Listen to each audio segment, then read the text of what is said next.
মাত্র জীবন দিছো, আর ওই একটা জীবন দিয়ে আল্লাহ তোমাকে কিভাবে দেখাবো যে আমি তোমাকে আর তোমার দিনকে কতটা ভালোবাসি। তুমি আমাকে 1000 জীবন দান করতা, একটা একটা করে জীবন তোমার জন্য উৎসর্গ করে তোমার বান্দা আব্দুল্লাহ বিন হুযাফা দুনিয়ার সামনে প্রমাণ করে দিত ঈমানদারের কাছে ঈমানের দাম কত বেশি। তো এই জন্য কান্দি বেটা, আহাম্মক জানি কথাকার। তুই মনে করছিস যে মুসলমান জীবনের মায়ায় কান্দে? আরে মুসলমান তো বিশ্বাস করে যে যতদিন বেঁচে আছি ততদিন কষ্টে আছি, আল্লাহর জন্য জীবন দিব আর জান্নাতে যাব। কি বলেন? সন্দেহ আছে?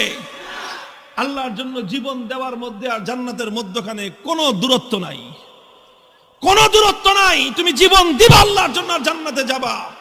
তাহলে ভয় কারে দেখাও মিয়া?